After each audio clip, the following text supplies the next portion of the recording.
जोड़कर नारायणं नमस्कृत्य नरं चैव नरोत्तमं देवीं सरस्वतीं व्यासं ततो जयमुदीरये। वसुदेवसुतं देवं कंसचाणूरमर्दनं देवकी परमानन्दं कृष्णं वन्दे जगद्गुरुं।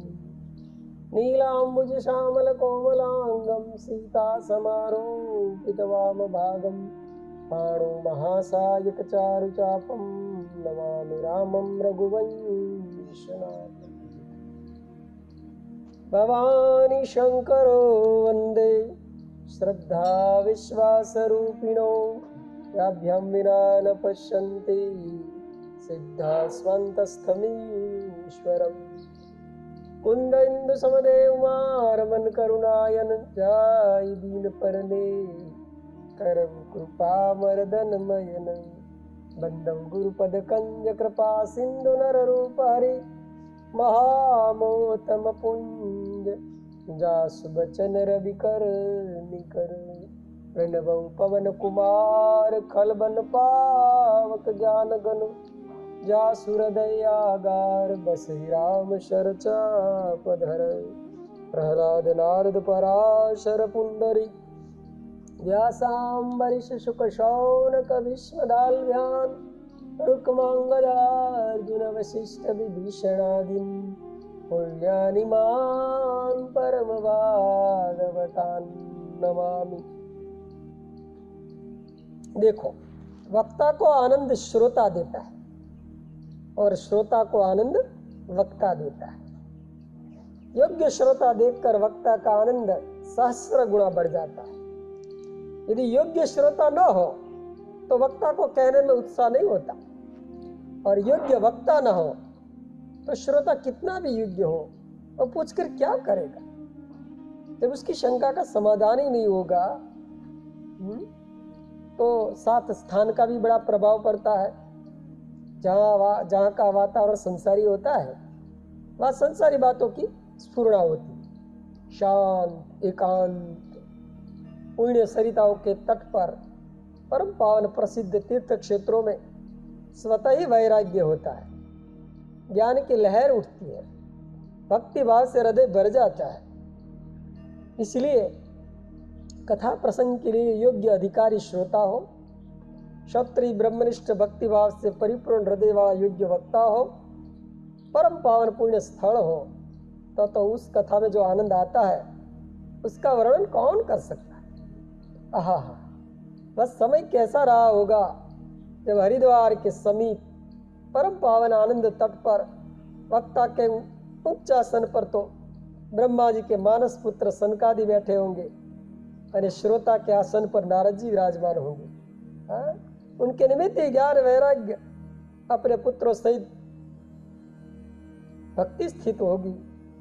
सब बड़े बड़े ऋषि मुनियों को घेरे कथा सुनने को बैठे हो, तब तो वह अमृति बरस रहा होगा।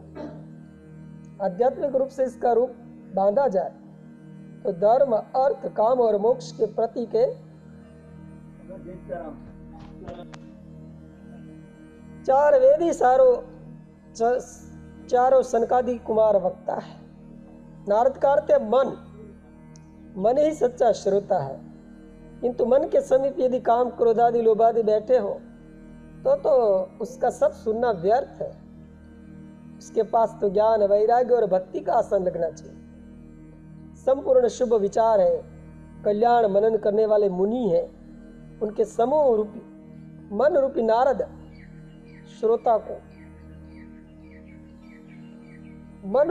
श्रोता को चारों ओर से घेरे बैठे हो, तभी कथा का यथार्थ प्रयोजन सिद्ध होता है। तभी जरा जर्जरित ज्ञान वैराग्य युवक बनकर नारद के मन में उत्साह भर दे।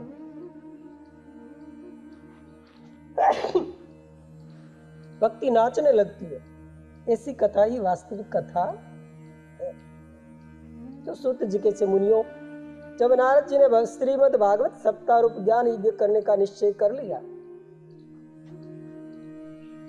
तब वे कुमारों से हाथ जोड़कर पूछने लगे, मुनियों, मैंने ज्ञान यज्ञ करने का निश्चय तो कर लिया है, अब मेरे कुछ प्रश्नों का उत्तर दो।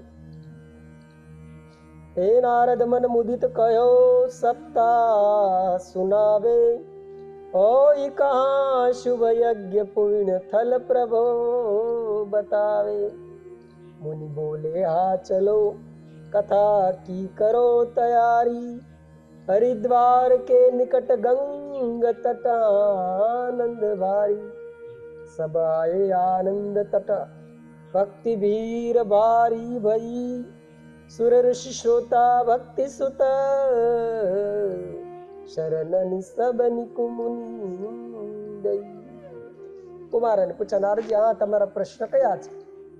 हाँ पूछिए, हम आपके सभी प्रश्नों को यथामति उत्तर दिए। नारद जी ने कहा महानुभाव आप तो पर अपर सभी विषयों के ज्ञाता है, आप वेद के पारगामी हैं, कोई विषय कोई स्थल आपसे अविदित नहीं है। कृपा करके पहले मुझे बताइए कि भागवत रूपी यज्ञ मुझे किस स्थान पर करना चाहिए। अनुष्ठान में देश काल और पात्र तीनों का प्रभाव पड़ता है, मतलब पहले स्थल का निर्णय कर दे। कुमारों ने कहा नारद जी हम आपको इस भागवत कथा यज्ञ के लिए बहुत सुंदर परम भव्य एकांत शांत स्थान बताते हैं। हरिद्वार गंगा द्वार से कुछ दूर पर विदुर जी की कुटी के सामने उस पार हस्तिनापुर से इधर एक आनंद नामना तट है। वहां भगवती भागीरथ की प्रशांत धारा है। वहां के बालू बड़ी सुकोमल है। हरिद्वार में तो पत्थर बहुत है, वहां एक भी पत्थर नहीं, समभूमि है। ऋषि मुनि वहां आकर रहते हैं, गंगा जी का सेवन करते हैं। देवता तथा सिद्धगण भी वहां आकर रहते हैं। वहां के वृक्ष के पत्ते अत्यंत ही कोमल है। लता पताओं से परिवेष्टित द्रुमों के कारण वह वन अत्यंत ही हरा भरा दिखाई देता है। गंगा जी का घाट भी बड़ा सुंदर है। कीच का तो नाम तक नहीं, जहां तक दृष्टि डालो वहां बालू ही बालू दिखाई देती। वहां एक तालाब भी है। चातुर्मास में जब गंगा जी बढ़ती है तो इस तालाब को जल से भर देती। वह तालाब विविध भांति के कमलों से भरा रहता है। घन कनक कमलों के मधुर गंध से संपूर्ण वन्य प्रदेश भरा रहता है। ऋषि के तप के प्रभाव से वहां का वातावरण इतना शांत निर्वैर बन गया है कि गौ के साथ सिंह स्वच्छंद विचरण करते हैं। भेड़िया एक घाट पर पानी पीते, कोई किसी को क्लेश पहुंचाने की बात सोचता भी नहीं। ऐसा लगता है वह स्थान कथा के लिए ही बना है। हे नारद तुम्हें वहां मंडप आदि बनाने के लिए विशेष प्रयत्न भी नहीं करना पड़ेगा। हमारी तो सम्मति यही है कि आप उसी स्थल पर ये यज्ञ करना चाहिए। फिर जहां भी आपकी इच्छा हो, आपकी नम्रता शालीनता सज्जनता से प्रभावित होकर ही हमने ये बात बता दी। आप स्वयं विवेकशील है, हमें तो वह स्थान इसके सर्वथा उपयुक्त प्रतीत होता है। और नारद जी ने कहा प्रभु मैं आपकी आज्ञा के अनुसार अवश्य पालन करीश। उसी स्थान पर आपके द्वारा श्रीमद् भागवत श्रवण करें। अब आप मुझे श्रीमद् भागवत की महिमा सुना दें, जिससे मेरी श्रवण लालसा बलवती बन जा, श्रद्धा दृढ़ हो जा।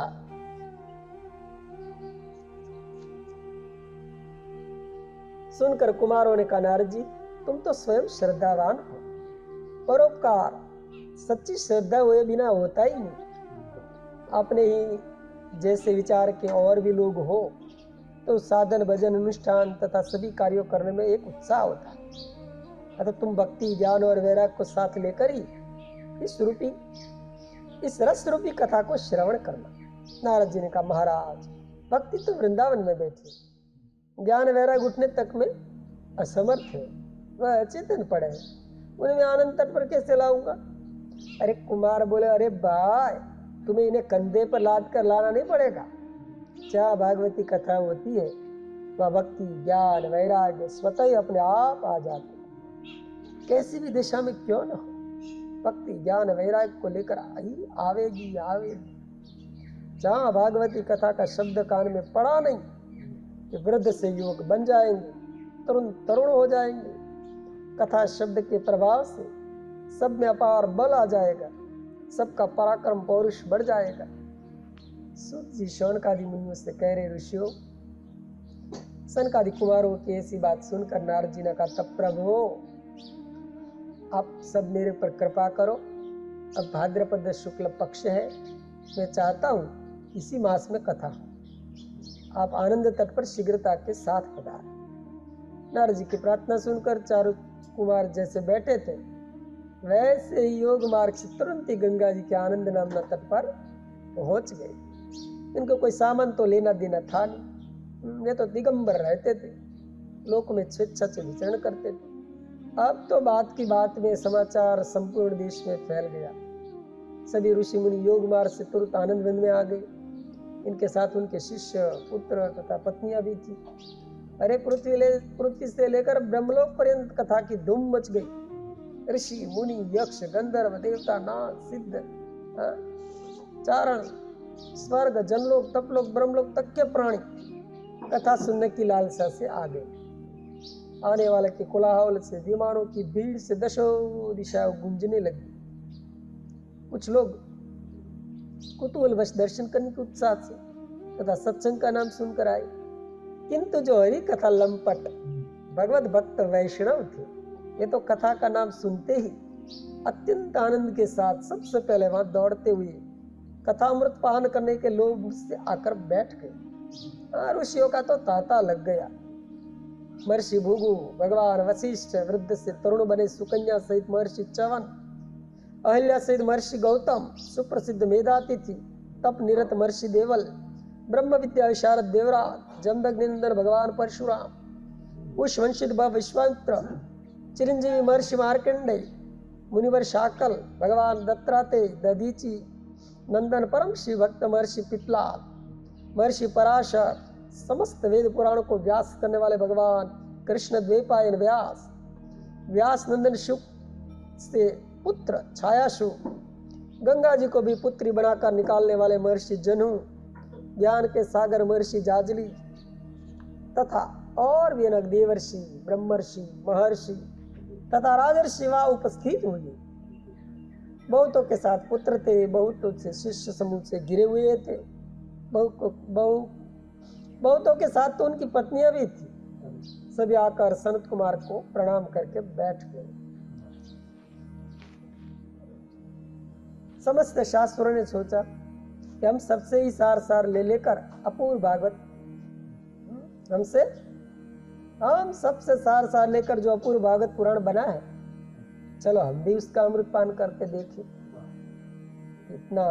इसका इतना भारी महत्व क्यों है?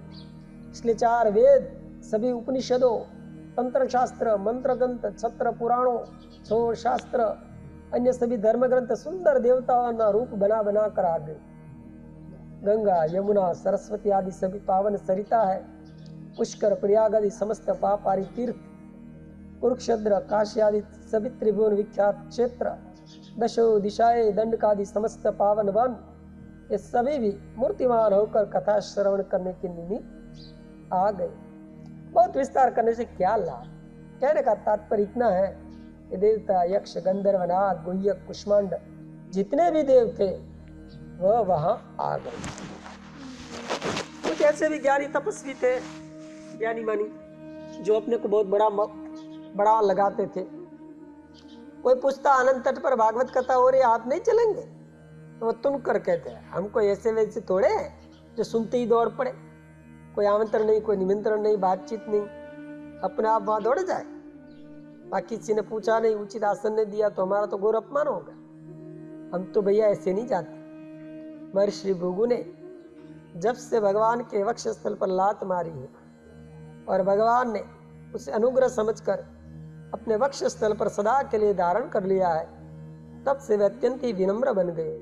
जहां भी कहीं भागवत कथा होती है, स्वयं स्वतः ही पहुंच जाते हैं और दूसरों को भी प्रेरित करते हैं। जब उन्होंने देखा कि कुछ गुरुत्व के कारण नहीं आ रहे, तो भृगु ऋषि सबके पास गए और बोले, भाई आप लोग कथा सुनने चलते हो क्यों नहीं? आप लोग कथा सुनने चलते क्यों नहीं? ऐसा अवसर बार बार नहीं आता।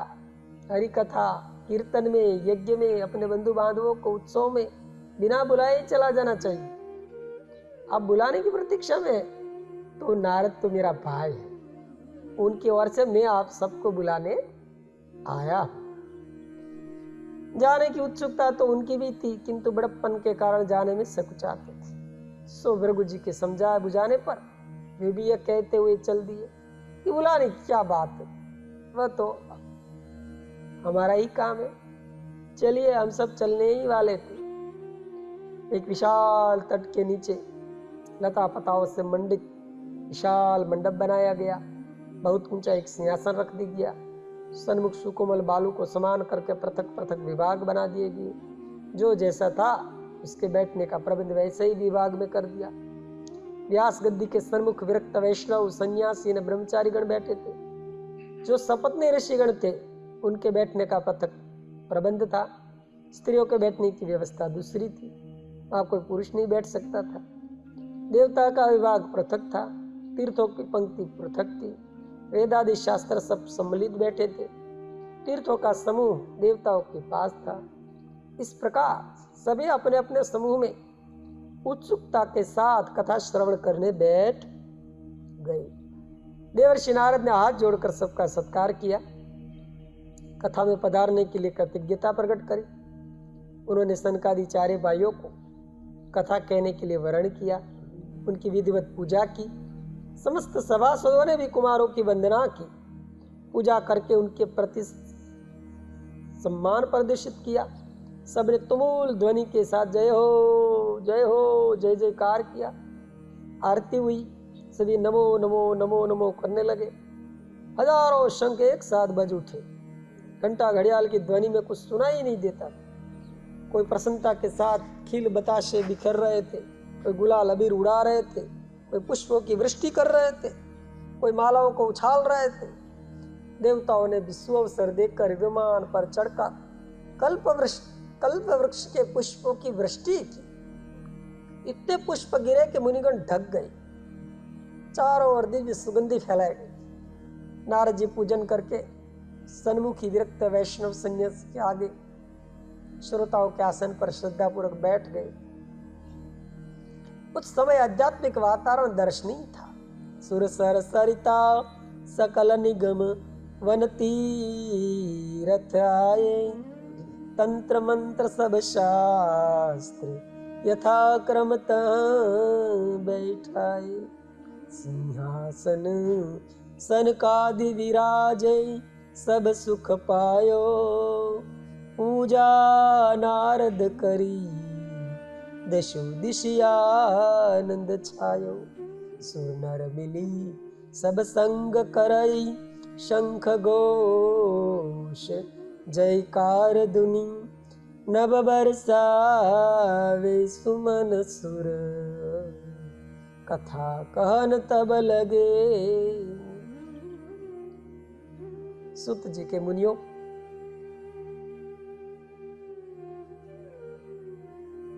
जब पूजन हो चुका, श्रोता वक्ता तथा सभा के संपूर्ण सभासद यथा योग्य स्थान पर बैठ गए, तो उस गंभीरता को भंग करते हुए कुमारों ने कथा कहना आरंभ किया। चारों में से कथा एक ही करते थे, बीच बीच में भी सभी सहयोग दे रहे थे। तो सर्वप्रथम मैंने श्रीमद् भागवत का महात्म्य ही कहना आरंभ किया। उस दिन कार्तिक शुक्ला गोपाष्टमी थी, आज लापा चला। उस दिन सनकादियों ने महात्म्य ही कहा और दूसरे दिन अक्षय नवमी से मूल कथा आरंभ थी। शौनक जी ने पूछा, सूत जी पहले हमें महात्म्य तो सुनावे। सूत जी कहा, हाँ महाराज, अब मैं आपको महात्म्य ही तो कहूंगा। सनकादि मुनीश्वरों ने जिस प्रकार नारद जी को श्रीमद् भागवत का महात्म्य सुनाया था, उसे ही मैं स्पष्ट करके आपको आगे कहूंगा। आप दत्त चित्त थईने श्रवण करो।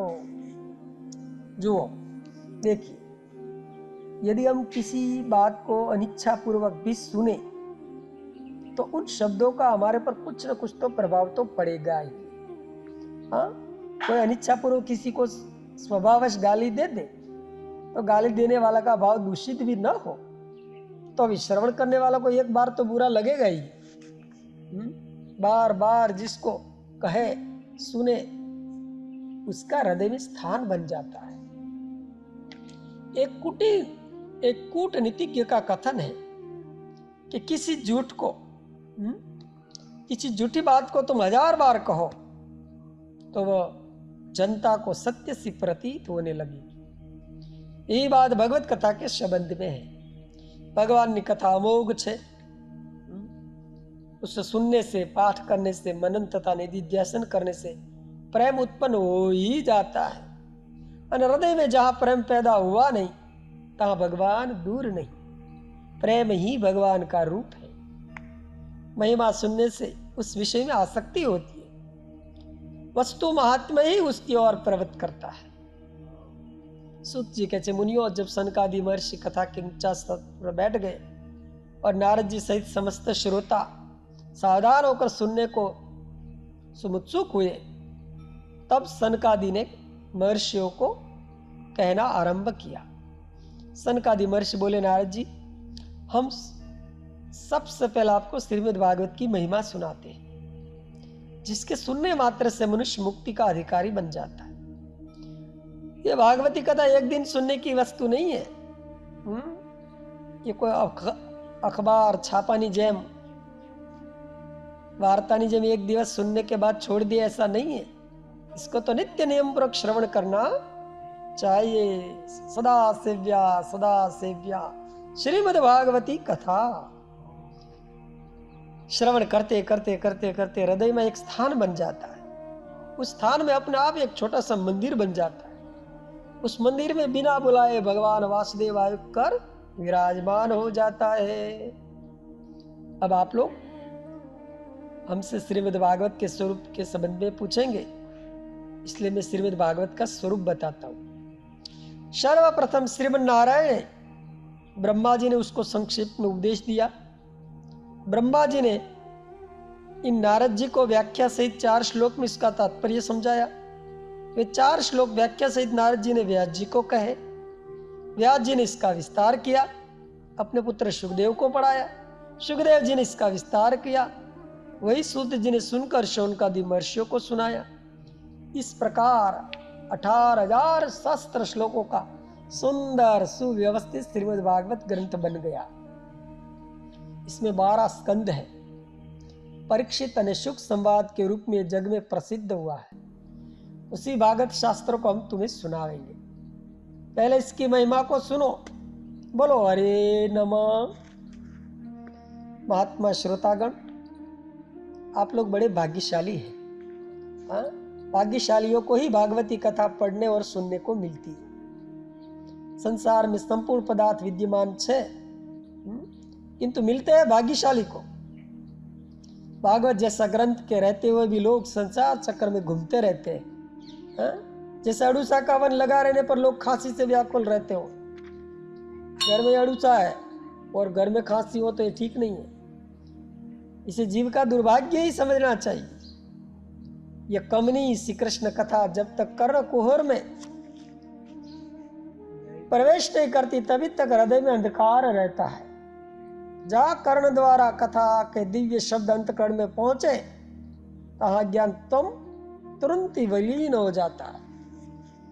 बहुत शास्त्रों के सुनने से बुद्धि विभ्रम हो जाती। किसी में कुछ लिखा है, किसी में कुछ, समन्वय से भी नहीं कर सकते। अतः सर्वसाधारण में तो भ्रम होना स्वाभाविक है। अतः अधिक श्रम करने की आवश्यकता ही क्या है। ये शास्त्र भागवत सर्वथा परिपूर्ण, इसे किसी अन्य शास्त्र की आवश्यकता नहीं। सब शास्त्रों का सार इसमें भर दिया है। इसलिए एक अद्भुत अलौकिक विचित्र बन गया है। भुक्ति मुक्ति तथा सभी कुछ देने में ये समर्थ है। इसलिए सबसे आगे दहाड़ दहाड़ कर कहता है, जिसे जिस वस्तु की आवश्यकता हो, भागवत कहता है मेरी शरण में आ जाओ। जिस स्थल पर श्रीमद् भागवत की कथा नित्य नियम से होती है, उस स्थल को भागवती तीर्थ मानना चाहिए। वहां निवास करने वाले सब पाप रहित बन जाते, क्योंकि उनके कानों में नित्य कथा शब्द पड़ता रहता है।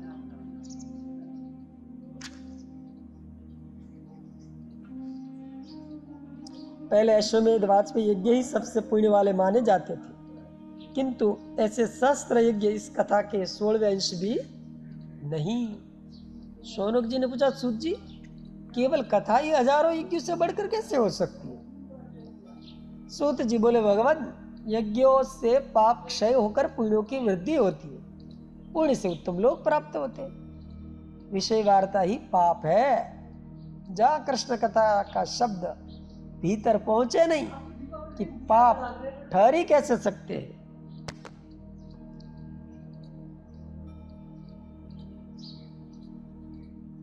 तीर्थों में जाने से भी पाप कटते हैं। गंगा जी तो पाप पहाड़ काटने की छैनी ही है। गंगा, गया, पुष्कर, प्रयाग तथा काशी आदि तीर्थों में पाप का नाश होता है, परंतु एक सब श्रम श्राद्य द्रव्य साध्य ने कष्ट साध्य है। किंतु भागवती कथा के लिए तो कहीं जाना नहीं पड़ता, घर बैठे आप इनसे भी अधिक पुण्य प्राप्त कर सकते हैं। इसलिए सनकादि महर्षियों ने कृष्ण कथा को सभी तीर्थ व्रतों यज्ञों से श्रेष्ठ कहा है। मुनियों ने सुनने के साथ अपने मुख से पाठ करने की भी महिमा बहुत कही।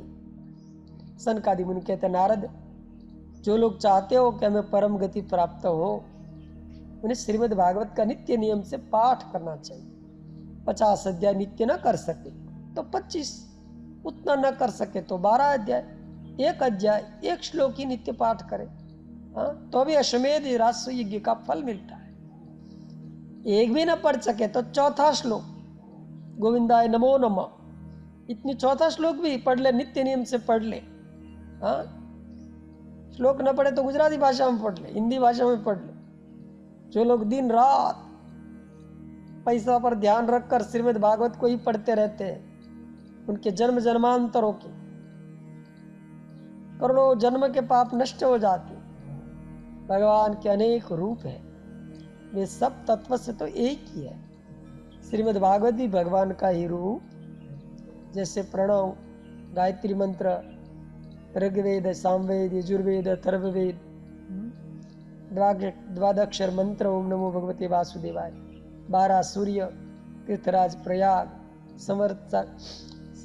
संवत्सरात्मक काल, ब्राह्मण, अग्निहोत्र, कामधेनु, एकादशी व्रत, तुलसी, वसंत ऋतु में पुरुषोत्तम तथा श्रीमद् भागवत, ये सब समान ही है, इनमें कोई भेदभाव नहीं। इसलिए जो श्रीमद् भागवत का पाठ करता है, भगवान पुरुषोत्तम का चिंतन करता है, तुलसी जी का पालन पोषण और पूजन करता है तथा श्रद्धा पूर्वक गौ माता की सेवा करता है, उसे भी समान ही फल प्राप्त होता है। श्रीमद् भागवत का पाठ करते करते जिन्हें अभ्यास हो गया है, वे मरते समय भी भागवत का स्मरण करेंगे। स्मरण न भी हुआ, यदि वे मरते समय भागवत का पाठ श्रवण भी कर ले, तो भी उन्हें भगवान वैकुंठनाथ अपने लोक वैकुंठ अवश्य दे देते हैं। इसमें संदेह का कोई कारण नहीं, क्योंकि अंत में जैसी मति होती है वैसी गति होती है। हाँ, श्रीमद् भागवत का दान का भी बड़ा महात्म्य है। जो सोने के सिंहासन पर श्रद्धा पूर्वक स्थापित करके भागवत का दान करता है, वो भगवान में मिल जाता है, मुक्ति का अधिकारी बन जाता है। नारद जी सोचो तो सही, ये संसार में रखा क्या है? न जाने कहां से अपरिचित घर से एक लड़का ले आते, कहां से अपरिचित घर से एक लड़की ले आते, उसे कहते ये मेरा आधा अंग है। प्रकृति के नियम के अनुसार उससे बच्चा होता है, उसे कहता ये मेरे पुत्र है। ये स्त्री पुत्र नित्य प्रति क्लेशी पहुंचाते रहते हैं। अपना शरीर भी रोगों का घर है। स्त्री बच्चों की रात दिन चिंता लगी रहती है, निरंतर उनके लिए द्रव्य जुटाने में ही समय व्यतीत होता है। जैसे कुमार और धोबी का गधा बोझ ही ढोता रहता है, जैसे शोपत चंडाल के पेट के लिए, शोपत चंडाल पेट के लिए लोगों के प्राणों को हरता है, फांसी पर चढ़ता है, कुत्ते को मारकर खाता है। इस संसार में चारों ओर अशांति है, अशांति है। सब स्वार्थ में अंधे होकर एक दूसरे को निगल जाना चाहते हैं। यहाँ तक कि वस्तुसार है, वस्तुसार वह है जो भगवत संबंधी भागवती कथा, जिस सठ पुरुष का सभी समय खाने पीने परिवार के भरण पोषण में बीता,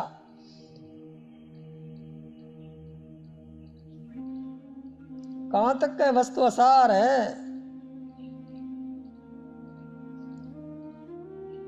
जिसने चित्त को एकाग्र करके जीवन पर्यंत कभी भी भक्त मंडली में बैठकर भगवान ने कथा को श्रवण नहीं किया, तो उसमें और चंडाल में अंतर ही क्या, उसमें और गधा में भेद ही क्या है। उसने तो अपनी माता के यौवन रूपी वन को कुठार बनकर निर्दयता से काटा ही, और केवल अपनी जननी को प्रसव पीड़ा पहुंचाने के कारण ही मात्र बना। जो मानव तन पाकर भागवती कथा से वंचित है, जिनके जीवन से उसके ये जीवन से लाभ क्या, वह तो जीता हुआ मृतक के समान है। आहार, निंद्रा, भय और मैथुन ये तो सब पशुओं में और सब मनुष्यों में समान है। सब पशु पक्षियों का सिर नीचा ही होता है, केवल मनुष्य का ऊंचा होता है। वो ऊंचा सिर भगवत कथा के निमित्त है। जो भगवत कथा से वंचित है वह तो मनुष्य के रूप में पशु है, वो तो भूखा भार भूत ही है। ऐसे कृष्ण कथा से वंचित पामर पुरुष को पुनः पुनः धिक्कार है। उसको मनुष्य नहीं देवता भी धिक्कार करते हैं। संसार में सब कुछ प्राप्त हो सकता है, किंतु कृष्ण कथा का मिलना अत्यंत दुर्लभ है। कोटि कोटि जन्मों का पुण्य से ही ऐसा सुअवसर प्राप्त होता है। स्वयं पदारे कृष्ण भागवत सागर माई, कलि में बिनु सप्ता सुख साधन रुनाई। मथि भागवत अमृत उदधि परगट प्रभु में आया भागे लो। कथा बिनु सब खोए, थोड़ो प्रेम ते सुनोनी। पढ़ सुन के पुनि पुनि गुनो, जीवन में अति जतन करूं। एक बार सप्ताह सुनो। नारद जी, अच्छा प्रभु, मैं ये जानना चाहता हूँ कि श्रीमद् भागवत का कब सुनना चाहिए, कई दिन में सुनना चाहिए। सनकादि मुनि बोले, नारद जी, अमृत पीने का भी कोई नियम है क्या? जब भी अमृत मिले तभी उससे पी लेना चाहिए। जैसे अन्न, जल, वायु का पान नित्य प्रति किया जाता है, वैसे ही भागवत का पठन नियत नियम से करना चाहिए। भागवती कथाओं का श्रवण सदा सावधानी से करना चाहिए। सहस्रों कार्य छोड़कर बुद्धिमान पुरुष को प्रयत्न पूर्वक प्रतिदिन प्रेम से पाठ करना चाहिए, सुनना चाहिए। नारद जी ने पूछा, प्रभु तो भागवत सप्ताह की इतनी महिमा क्यों है? हम तो सदा से ही सप्ताह के संबंध में ही सुनते आ रहे हैं। कुमार बोले, देखो नारद जी, श्रीमद् भागवत के अनुष्ठान में दो प्रधान नियम है, सत्य और असत्य। सदा सर्वदा सत्य भाषण करें और ब्रह्मचर्य पूर्वक रहे। दो प्रधान, असत्य छोड़कर सत्य को ग्रहण करें और सत्य भाषण करें, ब्रह्मचर्य पूर्वक रहे, तो तभी इसकी यथार्थ महिमा सिद्ध हो जाए। किंतु अब आ गया है कलिकाल। कलिकाल में लोगों को अनेक कार्यों, अनेकों चिंताएं लगी रहती। कलियुग में लोगों तो सबसे बड़ी पेट की चिंता है। पेट की क्या चिंता? पेट तो सबका जैसे तैसे भरता ही है। यथार्थ में चिंता तो कृष्ण की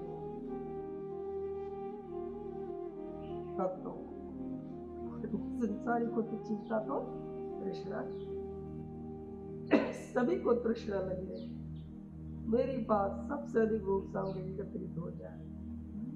जिन पर पर्याप्त है वे और जुटाने की चिंता में लगे रहते हैं। जिन पर अपर्याप्त है वे प्राप्त करने में असमर्थ होने से दूसरों को देखकर चलते रहते हैं। भगवत चिंतन को उन्हें समय ही नहीं मिलता। यही सब सोच समझकर सर्वज्ञ राजचंद्र भगवान शुक्ल ने सप्ताह की एक विशेष विधि का आविष्कार कर दिया। उन्होंने सोचा कि जो नित्य नियम से कर सके वो तो सर्वोत्तम है ही। कि जो नित्य न कर सके वे भी कभी 7 दिन का समय निकाल कर अनुष्ठान पूर्वक नियम से सप्ताह से। नारद जी ने पूछा, सप्ताह की विशेष विधि बनाने की आवश्यकता क्यों पड़ी? सनकादि मुनि बोले, महाराज परीक्षित को 7 दिन में सर्प काटने का शाप हुआ था। उन्होंने मृत्यु को समीप आई देखकर बड़े नियम पूर्वक अन्न जल का त्याग कर एकाग्र चित्त से अनुष्ठान पूर्वक 7 दिन में श्री सुखदेव जी से भागवत कथा सुनी। उसी समय सुखदेव जी ने सोचा, राजा परीक्षित को तो एक ही दिन एक ही सर्प काटने का भय था, किंतु कलयुग में तो संसार रूप सर्प प्राणियों को नित्य ही काटता रहता है। उसके दंश से प्राणी पूरे मरते नहीं, बिलबिलाते रहते हैं। सदा सर्वदा तो ये उसकी चपेट से बच नहीं सकते, जीवन भर मनोवृत्तियों को वश में कर नहीं सकते, दीर्घ काल तक को नियमों का पालन कर नहीं सकते। दूसरे युग में सहस्रों वर्ष की दीक्षा ली जाया करती, में दीक्षित बड़े बड़े दीर्घ काल तक कठोर से कठोर नियमों का दृढ़ता से पालन किया करते थे, किंतु कलयुग में तो ऐसा करना साधारण जीवों की शक्ति के बाहर की बात है। कृपा के सागर भगवान शुक्ल ने भागवत सप्ताह का विशेष नियम प्रचलित कर दिया कि भाई दीर्घकाल तक नियम अनुष्ठान न कर सको तो 7 दिन तो संयम में रहकर सप्ताह सुन लो। इस सप्ताह का ही उन्होंने इतना फल बता दिया कि श्रद्धा पूर्वक नित्य श्रवण करने से या माघ मास में प्रयाग आदि तीर्थों में नियम पूर्वक नदी के तट में वास करके 1 महीने तक भागवत श्रवण करने से जो फल मिलता है वह विधि पूर्वक सप्ताह सुनने से मिल जाए। सुखदेव भगवान की विशेष आज्ञा है। नारद जी आप ही सोचे, कलयुग जीव अल्प प्राण अल्प वायु अल्प पायु अल्प शक्ति वाले होते हैं।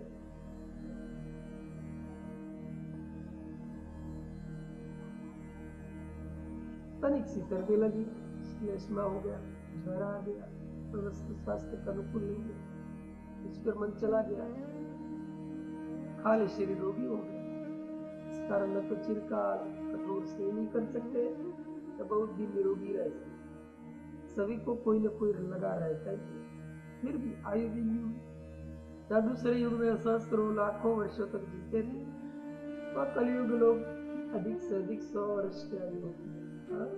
100 तक तो कोई बिरला ही पहुंचता है, नहीं तो 40-50 साल, अधिक से अधिक 70-80 में तो समाप्त हो जाते हैं। ऐसी दिशा में कभी तो सप्ताह श्रवण करने का संकल्प उठेगा, 7 दिन संयम से रहकर कथा सुनने की कभी तो इच्छा होगी। एक बार भी सप्ताह सुन लिया तो मेरा पार हो। सुखदेव जी ने इसकी शक्ति ही ऐसी बढ़ दी है। यदि किसी औषधि को पद देकर ऐसी शक्तिशाली भी बना देते, एक दिन खा लीजिए, वर्षों तक अपना प्रभाव जताते। इसी प्रकार सप्ताह यज्ञ परमहंस मुनि इनके समय ऐसा शक्तिशाली बना दिया है। ये तप से, योग से, समाधि से, श्रुति से, यज्ञ से, व्रत से, तीर्थ से, ज्ञान से तथा कर्म आदि से भी टक्कर लेता, सबके सन्मुख निर्भय होकर दहाड़ लगाता, उसके सन्मुख सभी साधक शिथिल पड़ जाते। ऋषि मुनियों का आविष्कारी जो है, विज्ञान लोग कैसे कोड़ा बना देते, जिसके सन्मुख बड़े बड़े व्याघ्र भागता, ऐसा बस्तर बना देते जिन्हें पहनकर कि शरद किसी के पास जाओ वह अचेत होकर गिर पड़ता। सप्ताह यज्ञ ऐसा ही कलयुगी कवच है। सुनकर सूत जी शिष्यों को उनमें शंका, सूत जी सुखदेव जी इस सप्ताह यज्ञ में ऐसी शक्ति बनी कैसे? श्रीमद् भागवत में इतना बल आया कहां से? ये तो आप अद्भुत बात सुना रहे हैं। इस कथन से तो आप सप्ताह के सन्मुख सभी साधन को प्रभावी सिद्ध कर रहे हैं। इस सप्ताह यज्ञ सभी से बढ़कर मोक्ष प्राप्त कराने में समर्थ कैसे हो सका? ये सुनकर सूत जी हंस पड़े और बोले, महाराज बल साधनों में थोड़ा ही होता है, सब में उन जगत कर्ता भगवान का ही बल है कि जिसे चाहे बलि बना दे, जिसे चाहे बेबल बना दे। बल के आदि स्रोत तो वे अच्युत ही है। ये जब इन्हें तमोगुण को बलि बनाना होता है तो ये राक्षसों के यक्षों के शरीर में घुसकर उन्हें बलि बना देते हैं। फिर उन्हें ऋषि मुनि देवता कोई भी नहीं जीत सकता। बहुत राक्षस शास्त्रों ज्ञानी तपस्वी ऋषियों को खा जाए। जब उन्हें रजोगुण को बढ़ाना होता है तो राजा असुरों के शरीर में घुस जाते हैं। समय में ऐसे दुर्दर्श हो जाते हैं कि भगवान के अवतार जिनके सामने कुछ नहीं है। देवता लाख बार जाकर शीर्षाई भगवान से सम्मुख होते हैं, भगवान उनसे बात नहीं करते, दृष्टि नहीं मिलाते। मिलाए कैसे? ये तो असुरों राजाओं को शरीर में चिप बैठे रहते। जब सत्वगुण को बढ़ाना होता है तो देवता और ऋषियों के शरीर में घुस जाते हैं। राजा यक्ष राक्षस सब दुनिया में सो मुनियों, साधन में कोई बल नहीं, भगवान जहाँ भी बैठ जाएंगे वहीं तेल जुबान सलमान का मकान किया सब दौड़ा जाएंगे। प्रभावशाली आदमी जहाँ भी बैठ जाता है वही उच्च स्थान बन जाता है। इस विषय में मैं आपको एक छोटा एक बड़ा प्रतापशाली सम्राट राजा, उसके राज्य में ऐसा बुद्धिमान व्यक्तित्व है कि शनि उसकी प्रजा को वश में करके स्वयं वह राजा बन गया। सब उसका लोहा मानने लगे। सम्राट ने भी सुना, उसने उससे लड़ने को सेना भेजी, सेना परास्त होकर लौटा। सम्राट को कुतूहल हुआ कि वो कैसा निर्भीक बुद्धिमान व्यक्ति है, साधारण आदमी से अपना बल प्रभाव से राजा बन गया। उसे देखना चाहिए, बुद्धि की परीक्षा करनी चाहिए। ये सोचकर उसने अपने मंत्री को प्रेम पूर्वक उनके समीप भेजा और उससे कहा कि उस व्यक्ति को सम्मान पूर्वक राजसभा में बुला लाओ। यदि वह निर्भीक साहसी बुद्धिमान होगा तो अवश्य ही मेरे निमंत्रण पर आ जाएगा। मंत्री ने जाकर सम्राट से बातें उस व्यक्ति से कह दी। वह तुरंत ही अकेला सम्राट से मिलने चल दिया। सम्राट ने भी उसकी परीक्षा के लिए खेल रचा। अपने मंत्री को राजसी वस्त्र पहनाकर छत्र सवर लगवाकर राज सिंहासन पर बैठा और स्वयं सिंहासन के नीचे मंत्रियों जैसे वस्त्र पहनकर हाथ में मंत्रियों जैसी सामग्री लेकर बैठ गया। वो व्यक्ति आया, आते ही उसने सिंहासन पर बैठे मंत्री का सम्मान न करके मंत्री के स्थान पर बैठे सम्राट का सम्मान और उसी की ओर मुख करके उसके सन्मुख खड़ा हो। सम्राट ने पूछा, आपने तो इससे पूर्व मुझे कभी देखा नहीं था, फिर सिंहासन से नीचे स्थान पर बैठे मुझको आपने कैसे पहचान लिया? इस व्यक्ति का श्रीमान, बड़े लोग जहाँ बैठ जाते हैं वही बड़ा स्थान बन जाता है। ऊंचे नीचे स्थान से बड़ेपन थोड़े ही है। बड़े लोगों के बैठने से यही स्थान की बढ़ाई है। राजा के सिंहासन के ऊपर मच्छर भी उड़ते रहते तो वे थोड़े भी बड़े हो जाते। सम्राट ने पूछा, फिर आपको कैसे प्रतीत हुआ कि मैं सम्राट ही हूँ? इस व्यक्ति ने कहा, श्रीमान, जिसे आपने सिंहासन पर बिठा रखा है वह भी बार बार आपका मुख देख रहा है, वह भी आपके ही संकेत का उत्सुक बना। संपूर्ण सभासद उसे न देखकर आपके ही सन्मुख जो रहे। इस सब देखकर मैं समझ गया कि दाल में कुछ काला है। सम्राट आप ही है। अब जहाँ भी बैठ जाएंगे वही सबसे श्रेष्ठ आसन हो जाएगा। सुख जी कहे, सो मुनियों, साधन सभी अपूर्ण है। जब जिस साधन में भगवान बैठ जाए उस समय वही सबसे श्रेष्ठ साधन है। शौनक जी, सुख जी, श्रीमद् भागवत में इस कलिकाल में भगवान बैठ गए, ये आपने कैसे जाना?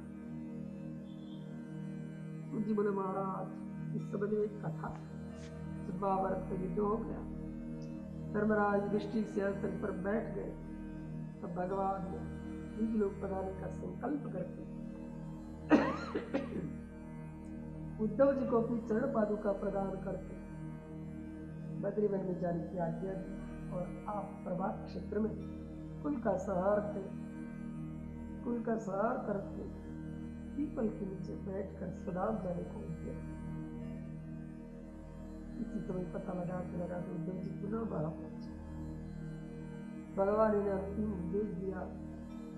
श्रीमद् भागवत के एकादश स्कंध में वर्णित उपदेश सुनने के अंतर भी उद्धव नहीं हटे।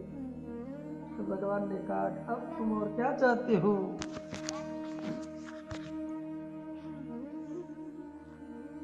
तो भगवान ने कहा अब तुम और क्या चाहते हो? उद्धव जी ने हाथ जोड़कर गदगद कंठी से आंखों में आंसू भरकर कहा प्रभु दास को कुछ निवेदन करना है। भगवान ने आश्वासन देते हुए कहा कहो उद्धव जी, मैं आपकी समस्त इच्छाओं को पूर्ण करूंगा। उद्धव जी ने निवेदन किया प्रभु जब आप तो भूभार का भार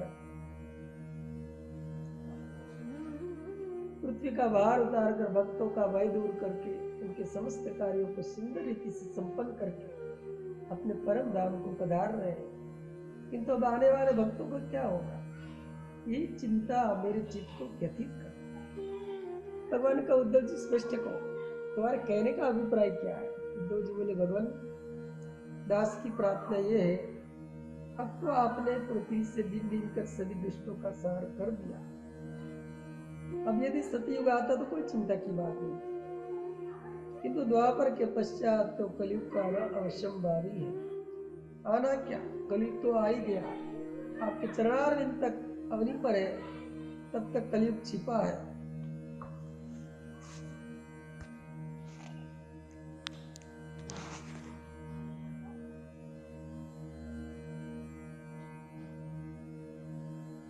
जहाँ ये चरण प्रभु अंतर्ज्ञान हुए तहाँ कलयुग का अपना प्रभाव जमा ले, तहाँ कलयुग अपना प्रभाव जमा ले। कलयुग में पुनः दुष्ट पुरुष उत्पन्न होंगे, साधुओं का बीज नाश न होगा।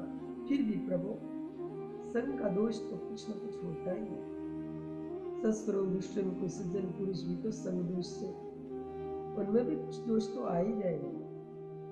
ये पृथ्वी तो सती और साधुओं के पेश से ही टिक रही है। जब असाधुओं के संसर्ग से साधु पुरुष भी उग्र स्वभाव के हो जाएंगे, तब फिर वह पृथ्वी किसके आश्रय से रहेगी? इसके पाप के भार वो कौन हल्का करेगा? भगवान ने कहा उद्धव जी आप चिंता मत करो, मैं तो गांठ पाठ अणु परमाणु सभी में व्याप्त हूं। मेरा सर्वंतर्यामी रूप सबकी रक्षा करेगा। उद्धव जी ने कहा भगवान ये तो सत्य ही है। सूर्य चंद्र ग्रह नक्षत्र तारागण तथा संपूर्ण ब्रह्मांड आपके ही शासन से चल रहा है। आप सृष्टि का आदि से और अंत तक रहेंगे। आपका आदि है न अंत है, इसलिए तो आपको अनंत अनादि कहते हैं। आप प्राणी मात्र के भरण पोषण करते इसलिए विश्वंभर कहलाते हैं। आप में प्रकृति सत्परस्तम इन तीनों गुणों का लेश मात्र भी नहीं है, इसलिए वेदों ने आपको निर्गुण बताया। आपका जन्म नहीं इसलिए आपका जन्मा है। आप भौतिक तत्व से उत्पन्न नहीं इसलिए आप चिन्मयी सच्चिदानंद स्वरूप है। ये सब होते हुए भी आपने अवतार ग्रहण क्यों किया? आपने विश्वमोहन रूप क्यों धारण किया?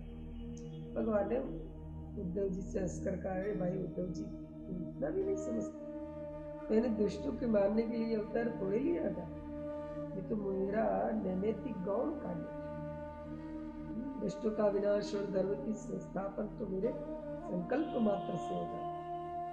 मेरा एक केश भी इस कार्य करने में समर्थ। मैंने तो भक्तों के साथ क्रीड़ा करने के लिए अवतार ग्रहण किया,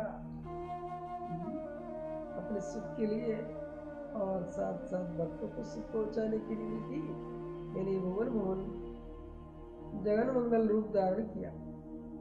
अपने निज जनों पर करुणा करके सौंदर्य माधुर्य सौकर्य वात्सल्य करुणा आधार आदि गुण से युक्त होकर अद्भुत रूप रखा।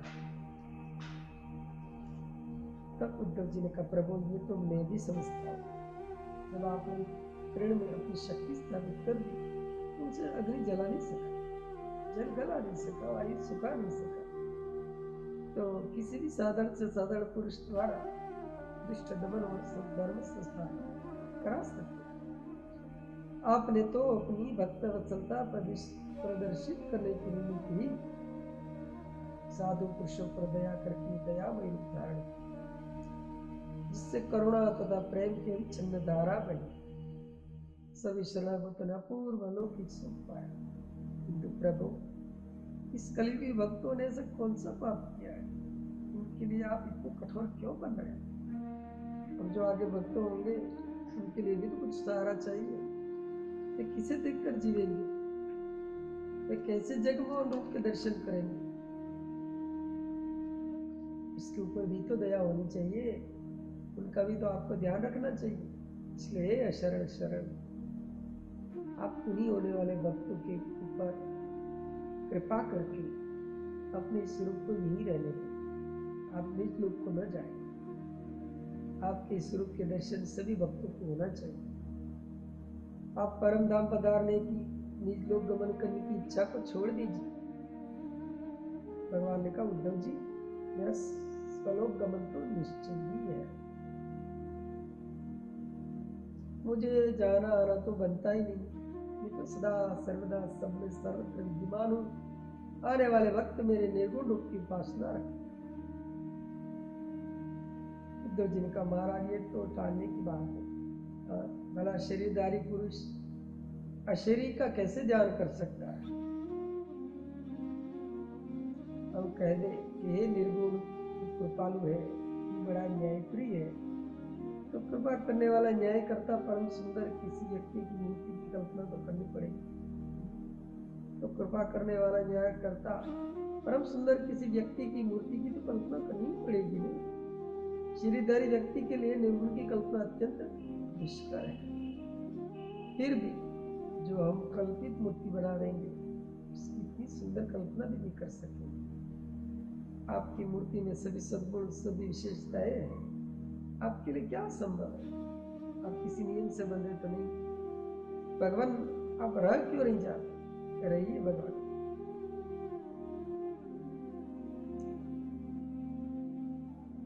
भक्त गणयुग युग तक आपकी मनोहर मूर्ति के दर्शन पाकर अपने नयनों को कुताप करें। सबकी मनोकामना पूर्ण हो, सब आनंद विभोर प्राप्त दर्शन का सुख। उद्धव जी कथन पर भगवान को बड़ी दया, उनकी विनीत प्रार्थना से उनका हृदय प्रसन्न किया। कुछ देर तक सोचते हैं और फिर बोले, उद्धव, तुम मुझे 8 मास का व्यक्ति समझते हो क्या? उद्धव जी ने कान पर हाथ रखकर कहा, ना भगवान, कदापि कभी नहीं। असंभव सर्वथा असंभव। भगवान, मेरे किस शब्द से भाव निकल आया? भक्त वत्सल का श्री विग्रह तो सभी गुणों से रहित, परम दिव्य चिन्मयी, सब उपाधियों से रहित है। जैसे गंगा जल जम गया हो और उसकी परम दिव्य, परम चिन्मयी, परम आनंदमय, परम सत्यमय, परम मधुरमय मूर्ति बन गई। भगवान ने असर का नहीं, तुमने तो नहीं कहा कि मेरे तुम्हारे, नहीं, तुमने तो नहीं कहा कि मैं तुम्हारे मुख से ही सुनना चाहता। मेरी मूर्ति परम दिव्य, समस्त विश्व सद्गुणों को पुंज मात्र है और उसके भक्त दर्शन कर सकते। तुम तो जानते हो, जैसे गंगा जी नित्य है, उसके जल को कोई जमा कर हिमखंड बना ले, उसमें से मूर्ति गढ़ ले, उसी में मेरा आह्वान करे, पूजन करे, पूजन के अनंतर विसर्जन भी करना होगा। विसर्जन करके उस गंगा जी में पधरा के फिर जब इच्छा से जमा कर पुनः मूर्ति निर्माण करना। ऐसे ही मेरी अमृत में मूर्ति अमृत सागर से हुई है, इसी में अंतर्धान होता। आगामी भक्त जब चाहेंगे तो पुनः मेरा निर्माण कर सकेंगे। उद्धव जी ने कहा, अभागे कलयुगी भक्त अमृत समुद्र को कहाँ पाए? उसको उनको उसका भी पता बताए तो जाइए। समुद्र को भी तो वैकुंठ लोक से लाकर इस अग्नि पर स्थापित कर जाए। भगवान ने कहा, सो तो प्रभु मैंने पहले ही कर दिया। देखो, ये जो श्रीमद् भागवत है ना, इसमें मैंने अपना संपूर्ण विशेष तेज स्थापित कर दिया है। यही अमृतावरण है। स्वयं पधारे कृष्ण भागवत सागर माई, कलि में बिनु सप्ता सुखद साधन रुलाई। भागवत अमृत उदगी परगट प्रभु आय भागे लोग कथा बिनु वै सगत प्रेम ते सुनो नित पढ़ी सुन के पुनि पुनि गुनो जीवन में अति जतन करी एक बार सप्ताह सुनो।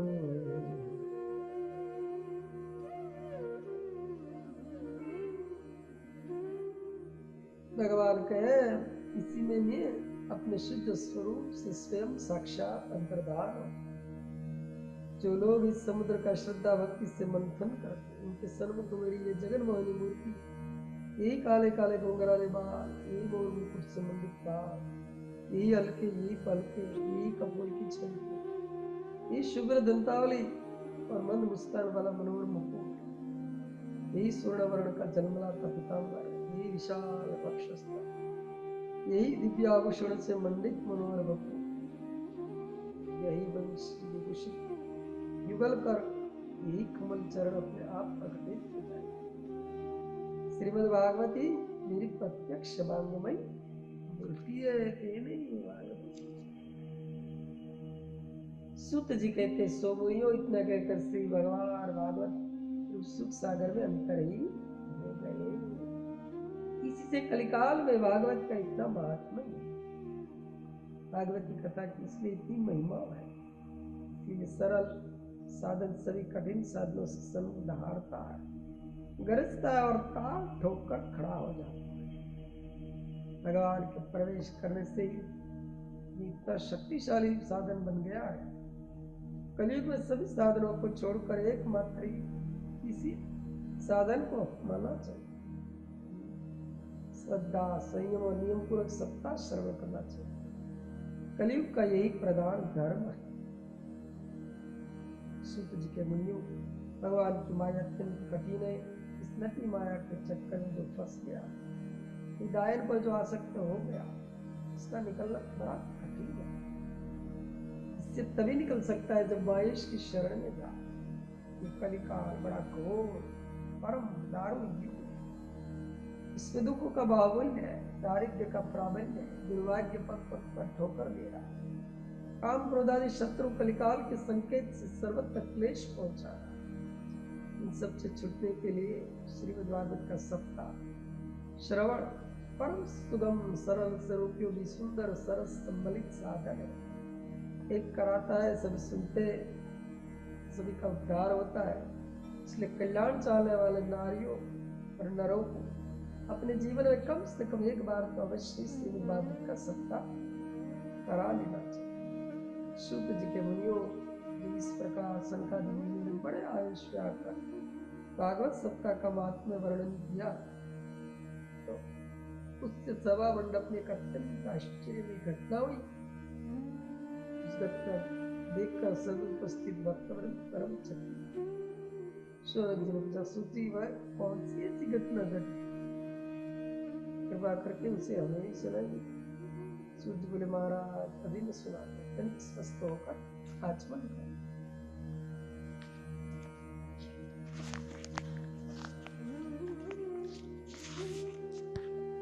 श्री कृष्ण गोविंद हरे मुरारे, हे नाथ नारायण वासुदेवा। श्री कृष्ण गोविंद हरे मुरारे, हे नाथ नारायण वासुदेवा। हे श्री कृष्ण गोविंद हरे मुरारे, हे नाथ नारायण वासुदेव।